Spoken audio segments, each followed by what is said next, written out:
you were the first person to really introduce me to attachment styles, and I'm really thankful because it helped my growth. Yes. And so I certainly wanted to bring you up and kind of have this conversation, just a little bit about this project. It's the Will to Change project. Is something I've had in my mind since 2022.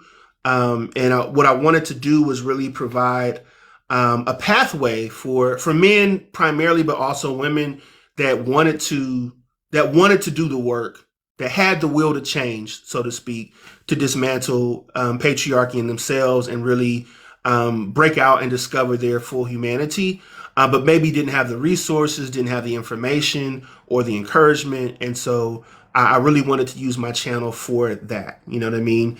I have just a wealth of information in the form of my mutuals, you being one of them. And so that's why I wanted to have you up, certainly. So again, just talking about, and this is the first question, and I'll probably re-ask this, but I wanted to, if you could, talk a little bit about anxious, avoidant, and secure attachment styles, right? And Yeah. you could just share your thoughts, and we can start from there. Okay, so can I share how do I got there first? Yeah, Because yeah, please do. I appreciate that. well, it was it was a relationship that I had a couple years ago. And I guess in that time I was getting into I would say a phase of self-discovery, rediscovery, reparenting. Um and I was trying to question everything around me.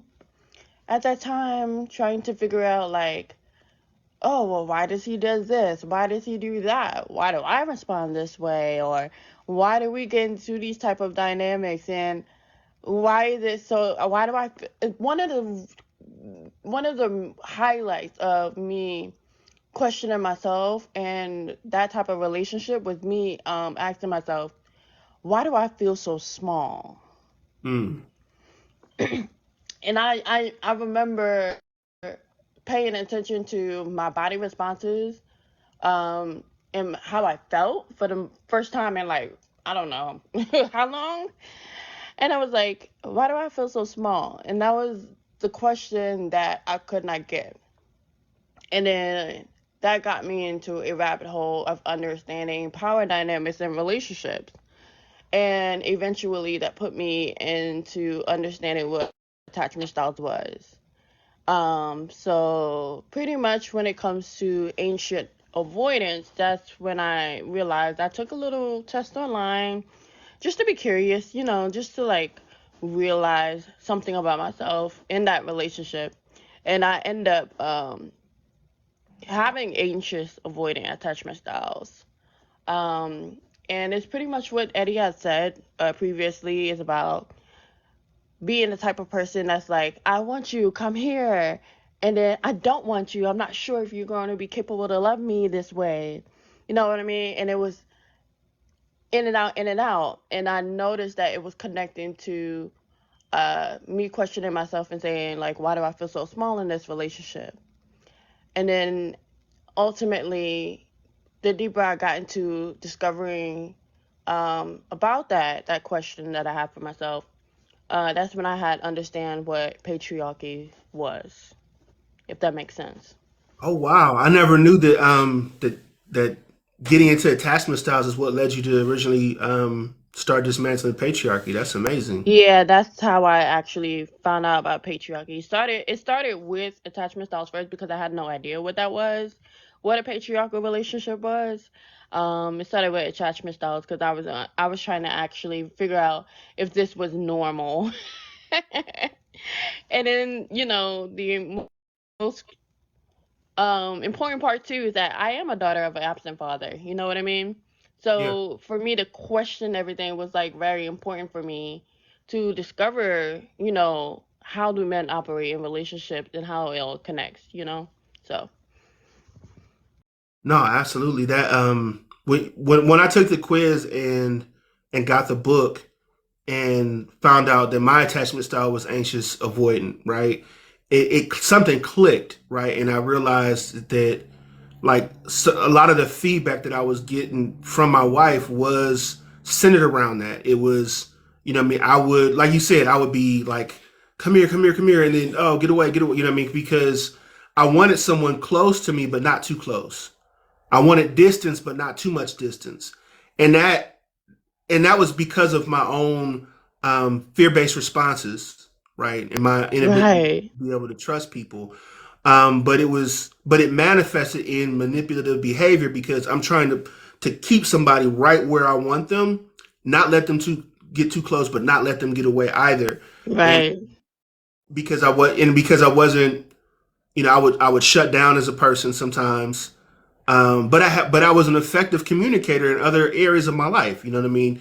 So being able to put words to that, first of all, helped me to really start to navigate around that behavior, to realize when I'm feeling anxious, and to realize that that is what it is. It's not Yeah. based on the circumstances. It's not what someone else is doing. It's purely my own feelings that I have to manage, interpret, reinterpret, and then set a different course of action around. So, yeah, thank you for that personally, because that Yeah, helped. and I have to like name the emotion. Like that's the first time I've ever done that in my life. Right? Name the emotion. So I was like, okay, how do I know when I'm anxious? Oh, I feel anxious. Oh, he doesn't text me back and da da da da. Certain things like that. Like you have to name it. And so at that time I didn't understand my own feelings in that relationship. I didn't understand it because I was on, autopilot. And if anybody know what that is basically when you're operating in autopilot, you're not thinking about the world around you. You're not stopping for a second and critically thinking like if this relationship is for you or if it's normal or is it healthy. I wouldn't say normal. Let's say healthy because there's no such thing as a normal relationship. Is it healthy? And then when I realized that I felt small, that's when I was like, yeah, that's not a healthy relationship. And then my way of reacting to feeling that is by being anxious avoidant. That's when my attachment styles rise up. It's when somebody feels like they have to dominate in a way or have power over me or not take me seriously. All the intersections when it comes to a patriarchal relationship. That's when I realized that that was actually activating my attachment issues to flare up. If you get what I'm saying, not really feel secure in that relationship. So that's my discovery of attachment styles, pretty much. No, absolutely. Well, one thing from the comments, Paula says another highly intelligent creator suggested people read Masculinity in Relationships last night. And she said it was Zen Barbie. I like Zen Barbie. I like her lives. I watch her sometimes. You entered in, and I haven't talked about this term yet. And so I was wondering, and this is kind of a segue, a little bit, not a segue, but kind of a little bit of a rabbit hole. But can you talk a little bit about intersectionality and how intersectionality, if you feel like intersectionality Yeah. is in this topic, but just in Yeah, general, what? relate to the topic. Yeah, Yeah. definitely. So intersectionality is basically like different types of identities meeting in the middle together and combining into one, I would say. That's how I would like to say it meets in one street, right?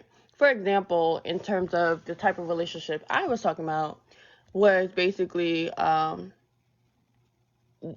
being patriarchal, right? Sexism, right? That's another not really an identity, but it's a type of ideology, I would like to say, in interpersonal relationships. So when it comes to sexism, patriarchy, Christianity, I would say traditional relationship, modern way of thinking, all of those intersections have combined and clashed in that relationship, right? So it bursts into what I would say a toxic relationship. Like all of those things can add up into a toxic relationship. And another way, of course, the classic way of intersectionality is basically different identities meet at an intersection. For me, a great example of intersectionality is that I am four things. I am a deaf, black, pretty woman, right? There's four things, right? So there's four different types of ways that I experience life.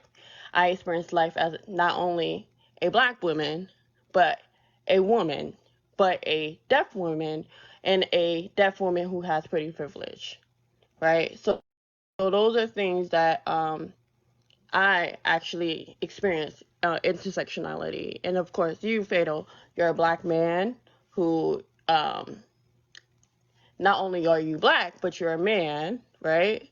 So that's pretty much what intersectionality is. So you experience racism as a black man. I experience ableism, sexism, um, not being taken seriously when it comes to pretty privilege, because everybody thinks that there's a positive connotation to pretty privilege, but not really talking about the negative connotation when it comes to pretty privilege. And that's pretty much what intersectionality is. Yeah. Okay, no, I appreciate it because Mhm. I think it's foundational as we move forward, like that concept, and I think a lot of men specifically. I'll just speak, for my people group, haven't yet put a lot of, if not thought, a lot of power and action behind intersectionality. You know what I mean? Intersectionality was started by Kimberly Crenshaw. You know what I mean? And it actually, who was a black woman, by the way. If you're not familiar with, if anyone listening is not familiar with Kimberly Crenshaw, and not only was she the one who invented the concept, but it was because of black women specifically. You know what I mean? Because of misogynoir, where black women were being overlooked in racism cases because black men were being hired, and they were being overlooked in sexism cases because white women were being hired. And so there's this falling through the cracks because the way laws are written and the way, through a legal lens, it was understood, oh, there's no racism because there are black people there, not even looking at the gender of those, black people. You know what I mean? So it's so almost ironic that the people that may be closest to black women, black men, have not leverage intersectionality in a way they exchange and engage black women when it was originally created for them. You know what I mean? Everyone else is kind of benefiting from that conversation in one way or another. But when it comes to black men and black women dynamics, somehow black men still haven't grasped that concept of intersectionality, which I think would really age in the so-called, gender war. You know what I mean? So I appreciate you shedding light on. Yeah, I was I was gonna say yes. That's how certain identities clash when it comes to a oppressive society, and then it builds into what people want to call "quote unquote" gender war. But what it really is black women saying, "Hey, like, here's another part you're missing about me that you may not even understand or know about me, and my experiences in society." But I don't know. A lot of people have a pushback. A lot of black men have a pushback when it comes to that because to make I don't know how to explain how men may perceive this, but I see shame, I see fear, I see guilt in black men, but they don't want to like acknowledge that they feel this. When we say, you're not listening to us, you're not hearing our stories, and they think that we're trying to make them feel bad about it, but ultimately our goal is to you know have empathetic and compassionate conversations when it comes to seeing a bigger picture besides their own picture or their own experiences. Like, we're in this with y'all. We holding your hand in these experiences too, like, but it might be a little bit harder for me as a woman because as a woman, it's very hard to be heard. As a black woman, it's harder to be heard, right? So that's the type of conversations we wish to have with black men. But if black men learn how to see compassion within themselves first, then they may, maybe they can be able to hear us.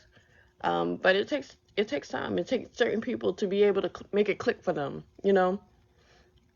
No, absolutely. Kind of staying along that theme, like I hear I hear when we talk about just patriarchy, and this is interesting because it's like on the one hand, some men want to like, oh, we've already had this conversation. Can we just get over it? Let's get to the solution.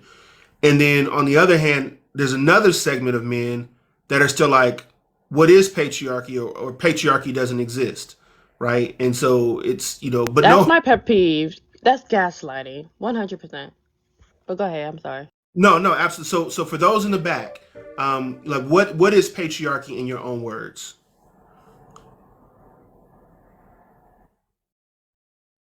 So, patriarchy is basically male dominance in personal relationships, if we want to go there. It's in society, it's in everywhere that we look. But not only is it just male dominance in the eyes of men, right? What we don't talk about is the fact that it is not only how men operate, but how we as women operate and children operate. Like this, I mean, this ideology influenced our way of thinking, right? It influences our decision making skills, how we choose partners, how we choose relationships, how long we stay in relationships. Because you're making your every move in the eyes of what men and males expect of you as a person in society. It is robbing you the experience of being able to live a life that you can say for your own. Some people go to the grave literally not knowing who they are because of patriarchy. And I've always told myself this when it came to my father, right? Because he died at an early age, and I knew that he was dealing with misogyny. I knew it because he would raise his son, but not me, right? And I'm a daughter. And so people go to the grave literally not being able to unlearn patriarchy because it has impacted their lives negatively. Um, and they get to miss out. So it's really just male dominance, but not just male dominance, it's also male influence and who you are as a person, your everyday waking, your everyday living, how you relate to people, how you create relationships, and like I said, you're not able to just have a mind of your own when it comes to being under patriarchy. Good points. Good points. I think yeah, male dominated society. It's a male centered environment with regards to politics, with regards to social interactions, you know, intimate relationships, religion. In any sphere of society, men are in the center and women are on the peripheral with regards to influence and power, right? Um, and in that context, right, when you're trying to have a man and a woman in a relationship, that affects it, right? That brings because there's a power dynamic already superimposed onto the relationship if you follow that, right? So do you think that patriarchy impacts boys and girls with regards to how they view themselves and kind of the relationships that they have with others as they grow Yes, older? And if yeah. so, like how does that manifest? For me, I think the way I see it is that it impacts low self esteem, 100%. It's a lack of confidence that you have the ability to have autonomy and other people to not have the autonomy, right? Like, so that starts as early as like your childhood, right? We see examples of patriarchy so easily when it comes to like boys supposed to be on this side of the room, girls are supposed to be on this side of the room. Boys can't play with girls, and there's boys will say that to you when you're a kid. Like that happened to me, right? Like those impact that impacts your self esteem. Like it's girls are icky. Oh, you can't do that. That's girly. That's gay. Those things impact your self esteem negatively. Um, so I don't think people really understand how deep it goes when it comes to how it affects children. But if we implement something like gentle parenting, something that like you can raise your children in a balanced way and not in a way of like gender role type relationships, dynamics, and raising your children in that type of lens, then you can lean your children to being more inclusive instead of like separating and being an individual and practicing individualism. So yeah, if that answers your question. No, absolutely. I absolutely do. I appreciate you sharing that. And I think in conjunction with that, I always think about toys. Oddly enough, I think about the Oh yeah, that's perfect. yeah, we give our girls, you know, baby dolls. We give them baby doll houses, and you know all the accoutrements of motherhood. You know, almost as soon as they're out the womb, right?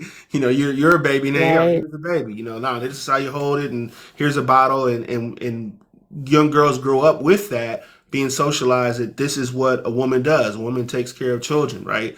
What toys do we give boys? We give boys toy guns. You know, we give them toy soldiers, right? And we say, oh, you know, go, you know, so you're playing cops and robbers, and you know, what I mean, to for lack of a better word, cowboys and Indians, and really kind of practicing unaliving people. You know what I mean, as a form of play. Yeah. It's like you know.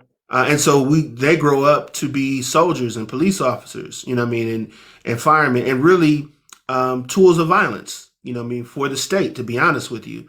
But not fathers. You know what I mean? We don't give boys, you know, babies to play with. You know what I mean? Little baby dolls to play with, so they can look. Oh, this is how you hold a baby, and this, you know, to get used to thinking about family. Right? When they get out into the world, they're not necessarily thinking about family. They're thinking about how do I make a mark on this world? You know what I mean? How do I take something over or conquer something? Right? Right. How do I dominate something? How do I take over? How do I like manipulate people? Those things happen really, really young. It's really, really young. And like when you say about the cooking set, I seen something on Facebook and it was very interesting. Somebody said, "You're mad that your son has a kitchen set, but Chef Gordon Ramsay is a millionaire. Like you're robbing your son from having the experience to be so successful in something that makes him happy, all because the innate homophobia that you have in your mind that Hmm. boys can't cook. Like I even want a man that cooks. I can't cook. You know what I mean? You can't assume that all women are in this box that they're supposed to cook. Yeah, it's a survival skill, but some people might have it better than you. Some people might enjoy it better than you. I enjoy other things. I make music, right? But his thing might be cooking. What's wrong with that, right? We need to stop letting society like try to influence us to do things that will harm us because one day you might have that boy, right? And he has that interest in cooking or having that doll. The moment that you take it away from that child, you are lowering their confidence and their self-esteem immediately because you're saying that no, you are not capable to do this. You're not capable to do this. I'm gonna put you in a box, right? That's where you belong. You belong in that box. You are belong in that box. You cannot be seen or heard or understood because all I want for you is to be in this box because the world told you that you are deserving of being in a box. And yeah, that impacts kids negatively. So it No, is worthy. It's worthy to unlearn patriarchy because that is your kids. And that's the cycle we have to break together. yeah, and it's crazy because the so-called like female professions, like it's not it's unmanly to be in those professions unless you're at the head of it, right? So it's unmanly to be Right. a cook, right? You know, and to learn how to cook. Oh, that's woman's work. Unless you're an executive chef, right? And you run your own restaurant. Well now you can be a man in that field. You know, it's unmanly to help people when they're sick. You know what I mean? You can't be a male nurse. But if you're a doctor and you're running things, then that's manly, right? That's a good point. That's male dominance right Yeah. there. Unmanly to be a teacher, right? But you expect a principal to be a man. right? Even though you have to work your way up to be a principal, supposedly, but it's not until you get to that point. So, oh yeah, that I'm a principal or something like that. And I think that it's a shame, right? Because we need to see men as healers. We need to see men as teachers and as caregivers. And we need to see women as leaders and women as business owners and the so-called in the forefront of success. The way we Right. because it's really based on your talent, and not just even your talent, your skills, but also your dreams and what you actually want to do with your life, what your passion is. And the tragedy of patriarchy is that because your passion doesn't fit into the female box or the male box, you'll be discouraged from your purpose in life because it doesn't fit there, right? You want to be an actor, but Exactly. acting gets kind of um, ostracized within homophobia until you become a superstar. Then it's okay if you're an action hero. But just as a regular And actor in a play, oh, you soft. I You wanted know, to add something to that too. And that's where it goes back to my question, that I asked myself, why do I feel so small? Well, I answered that. The world wanted me to feel small. The world put me in a box, right? Society wanted me to be in this box, right? And I followed it into that box. I tried to morph myself into this box. And now everybody is not questioning why are they in this box. And we don't realize how much patriarchy has led us to go to therapy to unlearn how to get out the box. Some right, of us don't even know that we were in a box. We thought this was normal, right? We thought this was supposed to be this way. What God wanted us to be, right? In this box. And it's a blessing to be able to have that discovery, to understand that the box actually exists and there's a way to get out. You know what I mean? So yeah, if you're a man and you're trying to, do the things that you want to cook, you want to be a cook, but you will be accepted better as a head cook or something like that. That's dominance, right? That's male dominance. And it's also saying that women are small, right? Women are small and the weaker sex, and it's trying and you're supposed to stay there, right? You're supposed to stay there as the teacher. You can't be the head principal, right? You can't work at a school board. That's what men do, right? You can't be a president. You're small. You're supposed to be uh in the kitchen, cooking and cleaning, right? yeah, And that's a way to translate to women that you are small without saying it. That's what sexism is. It's saying that you are small and you need to stay small. That's yeah. what we want you to be. So, yeah. Jada, I see you in your request in the box. We're in the one-on-one conversation portion of this particular live, but as soon as we get into the QA session, I'll be just stay in the box. I'll be in the box request, and you'll be the first person I bring up. So just please be patient with this, and I appreciate you. Um, so I wanted to talk a little bit, and you got into a little bit of your personal journey, so I appreciate that.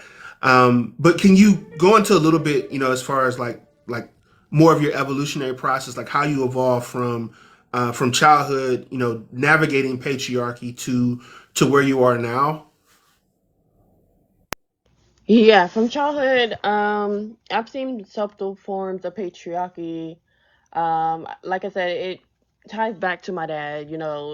Him not being in my life was my first example of patriarchy, because you got the luxury as a male to live a life, without raising your kids, right? I feel like that's a form of patriarchy. You don't get scrutiny for that. My mother did.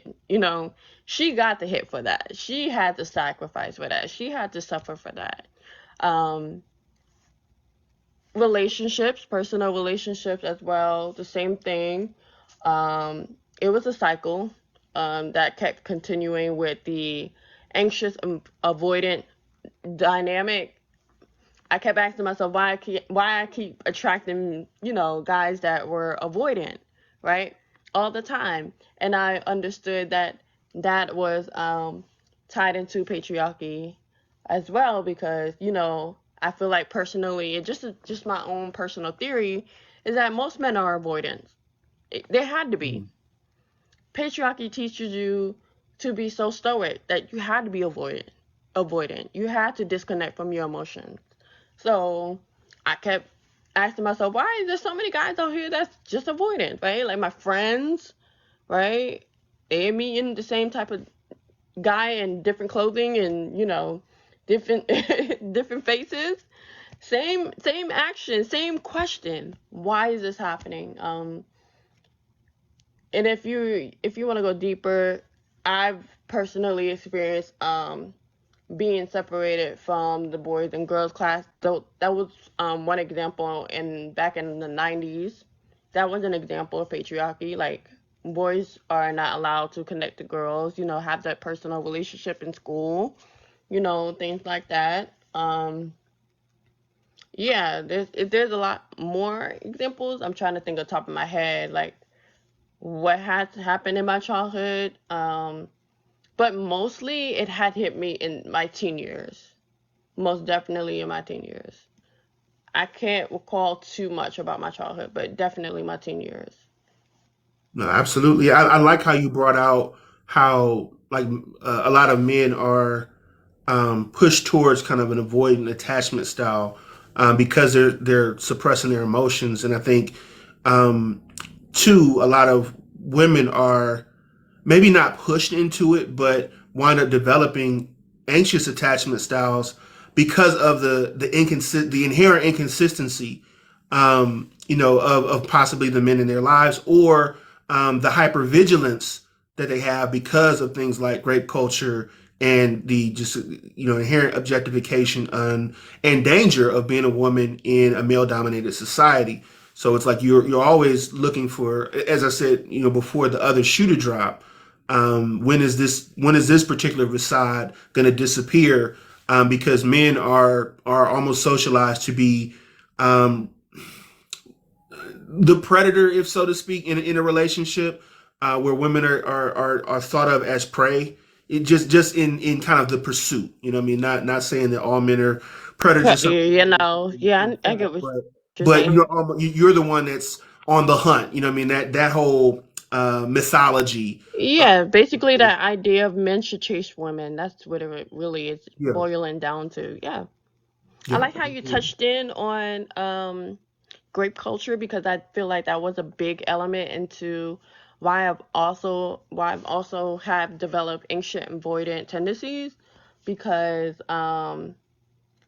growing up, you know, there were things that my parents and my grandparents have instilled in me that were warnings about how patriarchal men could be. Like, for example, they would share stories to me on the news about how a woman who gave a number, they got unalive. Like I would hear stories like that. I would hear like, well, all men think about is sex. These kind of things that make you anxious. It makes you weary, right? Like because they were trying to teach me about the reality of men and how to be careful with men, and that greatly did impact why I am sometimes like, I want you, but I shouldn't trust you because my parents told me not to trust you and I right. gotta vet you well, and but come here because I like how we are together, but we're a little bit toxic, so go away.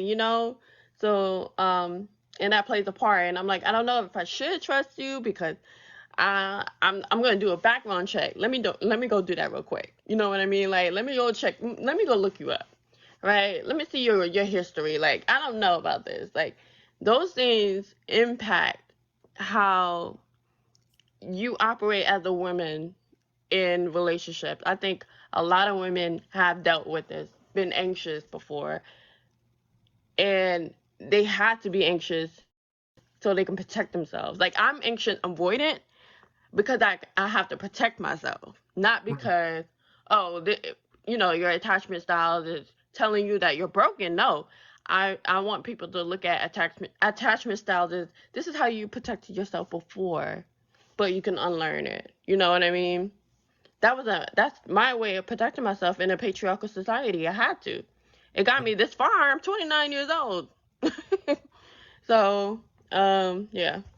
You, this just sparked a different thought, and this again might be a rabbit hole, but thinking about like black women specifically, right? It's crazy to me how the what's kind of gotten into the mainstream conversation as far as this whole like 304 hookup culture is concerned is that like black women like historically were maybe more frigid than other women groups, I'll say, because of all the additional stigma that was put on being a black woman because of everything that was experienced since chattel slavery. You know what I mean? The just the negative stereotypes. So a lot of black women were brought up in the church. You know what I mean? So they were chased with, and now that they're just accepting their sexuality in general, it's like, oh my gosh, it's 3 or 4, and I don't know, but other women groups, even though they had more, I'd say, maybe assertive or outgoing sexual behavior,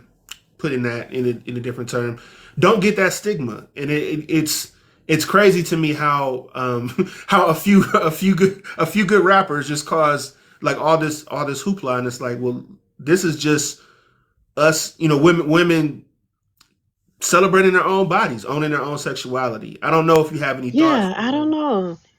I didn't understand the beef with sexually liberated women were until I got into TikTok. That was that was where it highlighted the most. Um, I couldn't understand it at first, but it's more like I said, it's a male dominance thing, right? They want women to stay caged. They don't want women to be free to learn their bodies, to understand their bodies, and enjoy their bodies, and enjoy their bodies with other, because that's where purity culture comes in, right? It is basically saying like you're supposed to be pure. You're supposed to not interact with men. And if you interact with men, one of the things is the craziest thing men will say is, "Oh, well, if you interact with men, you're gonna raise your body count." So you're telling me that I give my body to a man that I like, and I like to have fun with. It don't have to be a romantic relationship, right? But we like what we do with each other, right? You mean to tell me that something that we mutually agree on, you lower my value when I interact with you? How do you think about like that's low self-esteem on your end, right? Because you're saying that you are lesser value, and when I interact with you as a man, right, you're lessening my value. So you're trying to tell women that they have their value is in who they give their body to. No, my value is who I am as a person, how I grow in society, how I evolve in society, how I learn and unlearn things. That's where my value is, not who and what I do in the bedroom. Right. Absolutely. So, And it's self-defeating that as a man you want women to want you, but yet you hold a theology that any woman that is with you is going to lose value immediately after she's with you. So why would she be with you? And if you believe that, why are you seeking to be with her if you care about her? If in being with you, you're going to automatically devalue her. exactly. Low self-esteem, low confidence. Right. You're lacking confidence in yourself, and you're lacking seeing the value in yourself because you are more than your wiener. Right. Sorry, you are. You're more than your wiener, and you're telling yourself that you are your wiener. You think with your wiener, which goes back to my grandfather when he told me a long time ago. All men think about is sex. Yeah, patriarchal men. Men that have dominance issues, lack of self-control. That's what he did tell me all the way through. Men who have low self-esteem, right? Men who didn't unlearn or see the humanity in women. Those type of men I should look out for. So Facts. Facts. Circling back to attachment styles, like how do you think childhood trauma affects a person's attachment style? And like, in your opinion, what methods can they employ to heal and relate to others in a healthier fashion? Now, you guys, I'm not a therapist. I just find interest in it. I just want to let everybody know. Me either. I'm not a therapist either. I'm not a therapist, but it's a good question. Eddie is, so he's great with that. But Yep. so with childhood trauma, what I've learned is um, it starts when you are a baby. Like they test the baby, and it's different scenarios on how the baby responds to the mother. So, for example, um, if a baby is playing with the mother, right, and the mother walks out the room and the baby starts crying, right? That baby is said to have secure attachment style because when the mother comes back in the room, the baby regulates its emotions. That is a secure attachment style. Now, if the baby is not crying at all and is unfazed by the mother, that is a sign of avoidant attachment style. And ambivalent attachment style is when the mother comes back in the room, the baby is still crying, unable to regulate their emotions. So those are three examples of attachment styles, right? So when it comes to childhood trauma, there's no one form of or what type of trauma will determine your attachment style. But they're saying, basically, from what I've read, is that a parent who does not show up for their children often builds an insecure attachment style from the jump, right? Let's say, for example, your kid relies on you to show up at their football game, right? And you're never there. That's gonna cause childhood trauma right there because you're teaching your child in their mind that I'm never going to show up for them, right? I'm never going to be there for them. And then that creates an avoidant attachment style because what the child is communicating is that if no one is there for me, I'm there for myself. So I have to internalize it. I have to be here on my own. I have to figure this out on my own. I got to show up for my own. That's where the avoidant attachment style comes from. It's from that parent that doesn't show up when the child has needs to be met.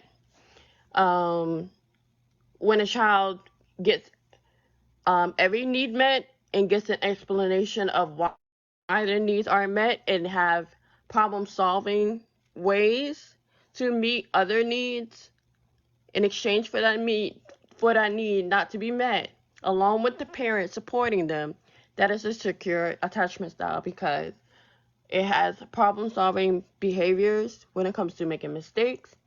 The parent is present. The parent helps them and supports them. Um, Abandonment issues, right? It well, that's a bit. It goes hand in hand with attachment styles.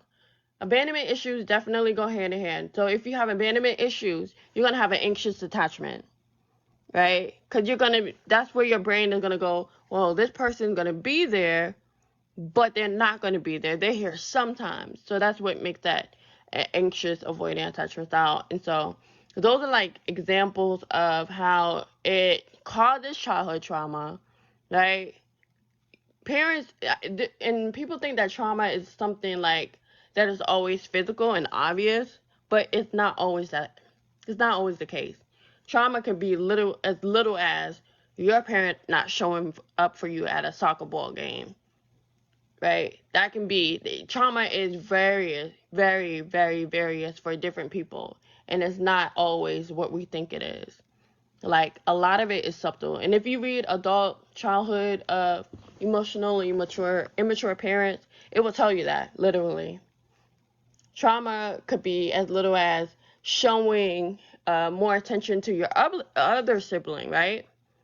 Than you. Like if your parent has favoritism, that's childhood trauma for you because now you have to grow up in society being anxious because um, everybody has favoritism for someone, but when that happens to you in adulthood, you're having issues regulating your emotions when it comes to things like that. That's an example of what people would perceive as trauma for them. So what you don't think is trauma, other people can think is trauma for them, right?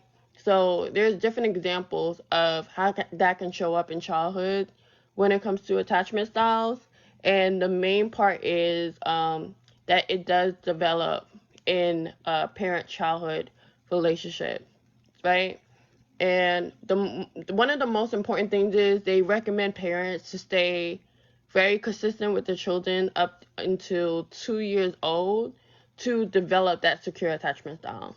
But I know when we're being intersectional when it comes to us as Black people, we may struggle with that, given that we do have to work. And I know most Black people, we work. We're putting our kids in, daycare, or, we're handing them off to grandma, or, cousins, family members, so we can make a living. So that makes it kind of more difficult to meet those needs to be able to attend to our children so they can develop those things, right? To develop understanding and how to be secure and how to trust people and build that kind of character that they need to feel confident as a kid, right? So one of the solutions I do suggest is for people to read up on attachment styles, to find people who are mentors that actually learn about attachment styles. There are Facebook groups that um, operate on gentle parenting 100%, and they educate on those things and find, people who agree with you. Find a community that is willing to have the same goal as you, and also implement therapy in your children's life, even if you don't think they need it. Do it, because you never know what your child is feeling, right? They can only trust you so much, right? But you can start, if you start now and they get comfortable with that and they grow into it, they'll learn how to confide in others in a healthy way, to problem solve in a healthy way, get different perspectives. And as a parent, don't feel like you can't do it yourself as well. I personally think that every parent should have a therapist. I personally believe that. Please, because you don't even know what kind of trauma you could be implementing on your child, and you don't think you're doing anything wrong, right? You could be a toxic parent. You could be a parent that is also anxious, ambivalent, and your child becomes anxious, ambivalent. Or you can be an avoidant parent, and your child becomes very needy and clingy, and you're like, well, I don't know why my child is so needy and clingy. Well, you're avoidant. Maybe if you were self-aware about it, you would know that, right? So I do recommend, like I said before, I'm not a therapist, but definitely go and see a mentor, a community therapy, so they can help you be self-aware, so that you can be that confident parent that raised that confident and secure child. So No, absolutely. So much you said was just on point, and I think this it goes back to why the black men, black women, black children, we all need therapy. You know what I mean? And finding ways, if you can't get a therapist right now, find ways for routines that are at least therapeutic, whether that be joining a men's group or a women's group, or some place where it's relatively safe that you can discuss your issues with. But the advantage of having a therapist is, one, this is a person that's sworn to secrecy. They do the HIPAA laws. They're not going to reveal what you're saying to other people. You know what I mean? And I've run into that with certain men's groups, or kind of mixed groups where it turns into a gossip circle. You know what I mean? So at church or something of that nature. But that therapist is going to keep your business private. They're also a trained professional, so they've gone to school for many years and also have work experience at dealing with issues with this and helping you unpack what your issues are, right? And so, and then it is also a matter of not just therapists in general, because that's a mistake I made. I went to one therapist, and I didn't necessarily jive with that therapist, and I just labeled all therapy bad. No, you need to seek out a therapist like you seek out a mechanic, or you seek out a doctor or anyone else. You're looking for a right fit. You need to shop around. So if you get a bad feeling, or if you just aren't comfortable with that person, that doesn't mean therapy is bad. It doesn't even mean that that therapist is bad. It just means that you may not be the right fit for that person. Looking at their modalities, what type of therapy they offer, looking at their reviews, all of those things are important. But being able to unpack what's happened to you, and I think it was Disaster Girl that said trauma is not just what happened to you, it's also what didn't happen to you, what you didn't get, what your expectations were versus what happened, what you actually received. So all of that is very important, especially if you're raising children, because otherwise you're just replicating the same trauma that you received onto another person, or maybe an opposite trauma. Because sometimes, if you had a very strict parent, right, then you might go the total opposite direction and not provide enough structure. You know what I mean? So all of those things are important. So journaling, yeah, definitely a good free way to doing shadow work and kind of get some of that stuff out of And you. even going to the gym. No, don't forget, because I mean, I know the gym bros be working out for therapy, but please don't just do the gym. Make sure you follow up with something behind that. But the gym will help you exercise your confidence, your mental load, etc. That is a pre-therapy, okay? Let's call it pre-therapy and then go to therapy. Yeah, I Right. tell you, it works wonders. I like that. I like that. So, kind of keeping this in mind, like, do you have any tips for effective communication or conflict resolution with regards to this topic? Like, just waiting for us to relate to each What other. I've learned, I took a class in personal development school. I recommend it for everybody. I recommend it for all Black people. Take it. Go to personaldevelopmentschool.com. It's amazing. They have a workbook that you can download. It's worth the money. They have classes. They teach you about attachment styles. All of those things. It's like all in one. It's like a real authentic school online, right? This is how I learned effective communication. One, I learned how to use I statements. And then not only just I statement, but I feel.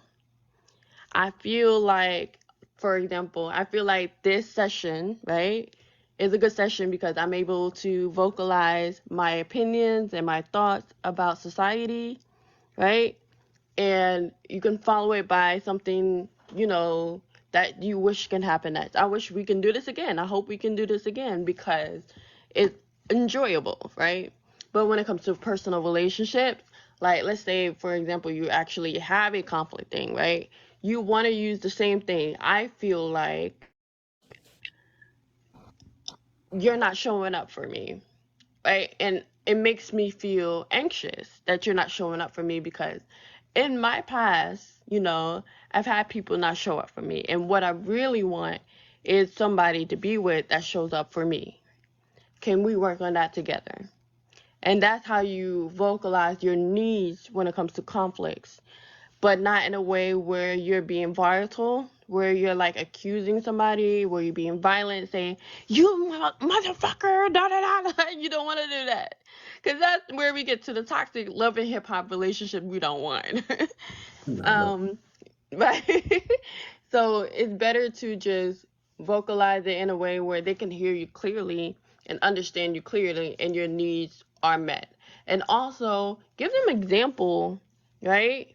Of what that looks like for you. Paint that picture for you. Paint in your mind what it will look like for you to have your needs be met. Well, it looks like this. If you showing up for me is sending me a text once in a while. Check in. I'll check in with you, you check in with me, and that's it. You don't have to call me all day, right? That's how I feel like you would show up for me. And that's a good example for somebody to meet realistically. That's how we solve conflict. Good stuff. Good stuff. I love the way you frame it up, like with the I feel statements, because it's not an attack. You're not stating like it's a fact. Like you're a terrible person. It's like, no, I feel like the way you're treating me right now, it's not meeting this particular need, and so I really need this from you. You know what I mean? As because it kind of helps to circumvent defensive behavior as well. So I can really appreciate that. I wanted to talk a little bit about mother wounds and father wounds. Just a bit. I mean, as far as like how and I asked this question like, how do you think growing up in a patriarchal society impacts our relationship with our mothers and how do you think growing up in a patriarchal society impacts our relationship with our fathers, and how does that develop, or impact our future relationships?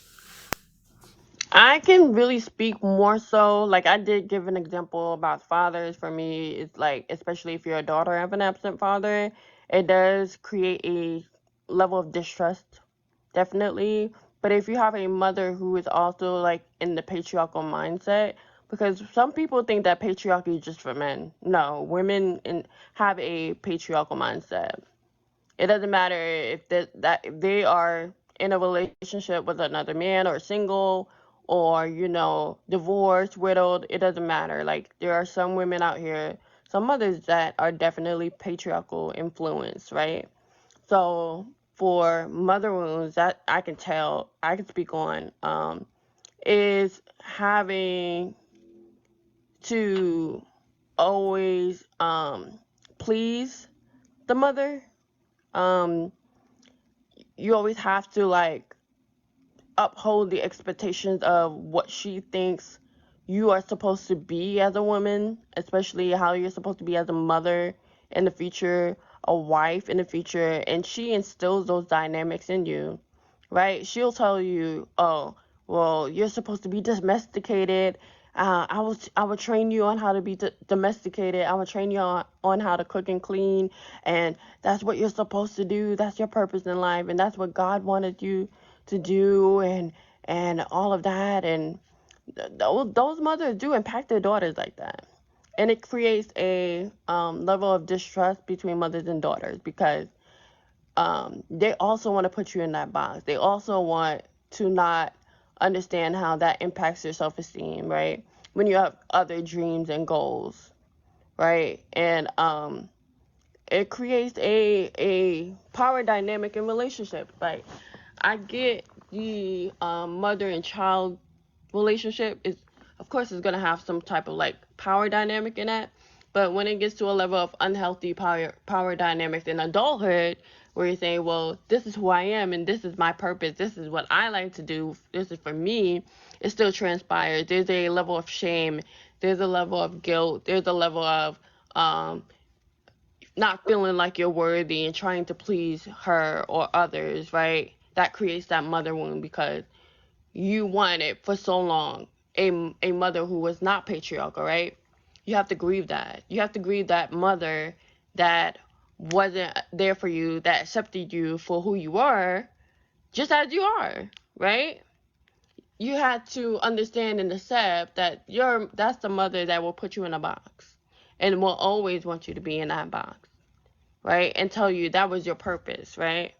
So it's like, when it comes to mother wounds, that is what I've seen personally in relationship dynamics, and how patriarchy has influenced mothers to not want to unlearn things also, and instill dominance in the home.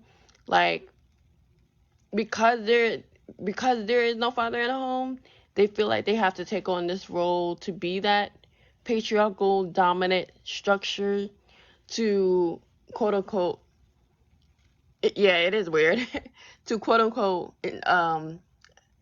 what's the word I was trying to find? I missed it. It just slipped my mind. But basically, like they've The disciplinarian. women. Yeah, yeah. Thank you. That was the word. Cause I went to military school. Believe it or not, I got put in military school, right? So, um, that impacted who I am as a person today. So, um, yeah. So you have to like learn to grieve those things. We grieve our mothers when it comes to not seeing the humanity in us as well. So yeah, patriarchy definitely negatively influence and affects mothers as well. And I want people to know that 100%. It is not a it's not solely just men that are impacted by patriarchy negatively. It's also women, it's mothers, it's single moms too. Definitely. Just because she's a single mom doesn't mean that she's a modern woman. I don't want you to assume that. Some single moms are definitely, most definitely traditional women. definitely, but have been, in a environment where they just been placed there and accepted that they are there. But they still have these beliefs, they still have these ideologies, and they still place it on their daughters, regardless, right? So that's why I always tell people, like, the world is not black or white. Just because that's what you think she is does not mean that's who she is. Black women are not a monolith when it comes to being mothers. You can still be a single mom and you can still be patriarchal. You can be a single mom and still be uh, dominant, right? You can still be male led. You can still be male influenced, male identified without even realizing it. So don't assume that single moms are just modern women, because that's far from the truth. No, big fan. And I think that's a great retort to people who say that the black community is a matriarchy. Well, no, just because there's no men there doesn't mean that it's a matriarchy or functions as a matriarchy or has matriarchal values. It could be all women and still functioning under patriarchy, even though there's not a man there. You know what I mean? If you're going, I think it was our King Solver that said, can are you able to get out of patriarchy if you're still celebrating a male god, right?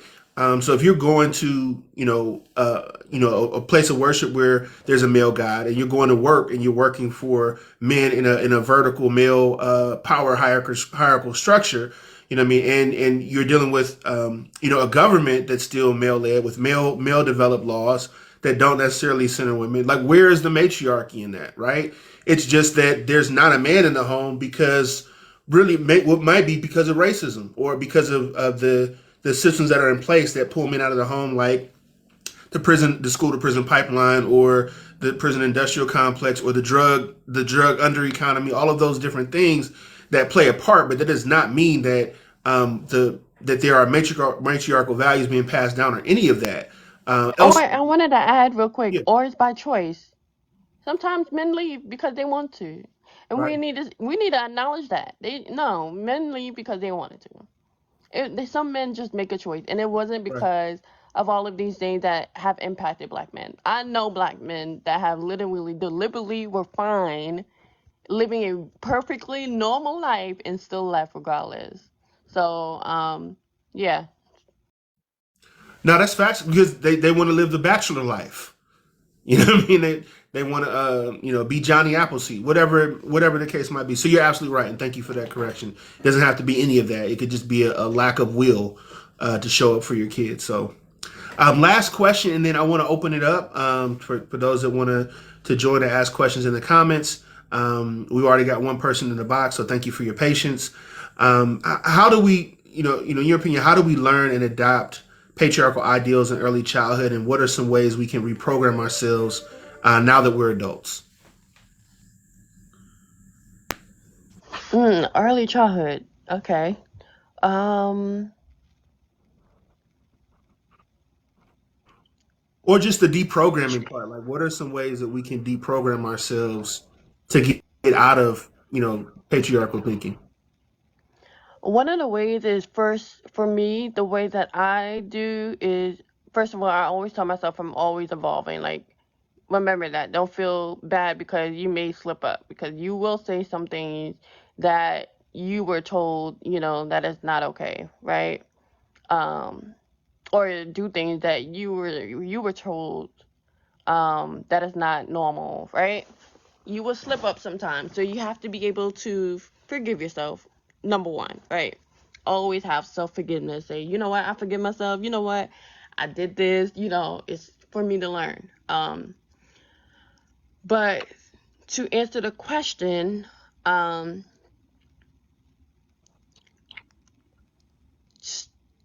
I personally started by reading, 100%. Reading and learning and researching on the topic. Um, and then I personally looked for ways that showed up in my real life. So I started to not only question myself, but other people around me, my friends, and the stories they told me, right?